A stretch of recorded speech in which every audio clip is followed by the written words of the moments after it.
बार की बात है। हीरा अपने दोस्त के साथ देर रात घर लौट रहा होता है। तभी रास्ते में एक बरगद का पेड़ आता है। उस पेड़ के नीचे एक 100 रुपए का नोट पड़ा होता है। उसे देखकर हीरा खुश हो जाता है। अरे वाह वाह वाह, आज तो लॉटरी लग गई। रामू भाई, वो देखो 100 रुपए का नोट। फिर हीरा वो पैसे उठा लेता है। तभी उन्हें पेड़ में से अजीब सी आवाज आती है। फिर वो जैसे ही ऊपर की ओर देखता है तो उन्हें पेड़ पर एक 2000 का नोट लगा हुआ दिखाई देता है। अरे रामू, वो देख, इस पेड़ पर तो 2000 का नोट लगा हुआ है। मुझे तो यकीन ही नहीं होता भाई। भाई, क्या पता ये पेड़ सच में पैसे देने वाला पेड़ हो। एक काम करो, तुम जल्दी से पेड़ पर चढ़ जाओ और वो नोट तोड़ कर ले आओ। फिर वो 2000 का नोट तोड़ने के लिए पेड़ पर चढ़ जाता है और कुछ ही देर में वो नोट तोड़ लेता है। रामू भाई, ये नोट तो बिल्कुल असली है। अरे वाह वाह वाह, आज तो मजा ही आ गया। चलो भाई, अब जल्दी से नीचे आ जाओ, कहीं कोई हमें नोट तोड़ते हुए ना देख ले। अब तो हम पार्टी करेंगे। अरे हीरा भाई, कहाँ रह गए? जल्दी नीचे आओ, कोई हमें देख ना ले। अरे हीरा भाई, कहाँ रह गए? नीचे क्यों नहीं उतर रहे?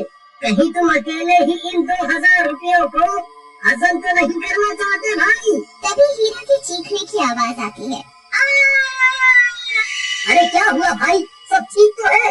अरे यार, क्या करूं, ये तो दिखाई भी नहीं दे रहा। अरे भाई, तुम ठीक तो हो? क्या करूं? हाँ, मुझे ही ऊपर जाकर देखना होगा, ये आखिर माजरा क्या है। फिर रामू भी पेड़ पर चढ़ने लगता है। तभी पेड़ से किसी के गुर्राने की आवाज आती है।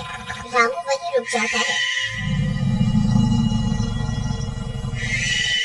आई मम्मी, ये कैसी आवाज है? अरे कमबख्त हीरा, ये कैसी डरावनी आवाजें निकाल रहा है। मुझे पता है, तू अकेला ही इन 2000 रुपयों को हजम करना चाहता है। आइए मम्मी, कौन है भाई? अरे हीरा, तेरा नाश मिटे कमबख्त, तुझे क्या लगता है तू मुझे यूं डरा कर 2000 रुपए हजम कर जाएगा? मैं अपने हिस्से के पैसे नहीं छोड़ूंगा। फिर डर की मारी रामू वहाँ से भाग जाता है। अरे मर गया रे, भागो रे। सुबह होने पर रामू सीधा हीरा के घर हिस्से के पैसे लेने पहुँच जाता है। ए हीरा, दरवाजा खोल, मैं अपने हिस्से के पैसे लेने आ गया। चल जल्दी मेरे पैसे निकाल। फिर हीरा की पत्नी दरवाजा खोलती है। रामू भैया, अच्छा हुआ आप आ गए कि कल रात से घर पर नहीं आते। मुझे बहुत फिक्र हो रही है, आप कुछ कीजिए ना। कहीं ये कमबख्त सारे पैसे लुटाने के लिए शहर तो नहीं निकल गया? नहीं, हीरा एक नंबर का कंजूस है।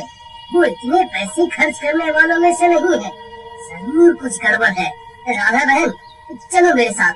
फिर रामू राधा को अपने साथ लेकर उस बरगद के पेड़ के पास पहुँच जाता है। राधा बहन, हम रात को इसी रास्ते से आ रहे थे, तब हमें इस पेड़ पर 2000 रुपए का नोट लगा हुआ दिखाई दिया।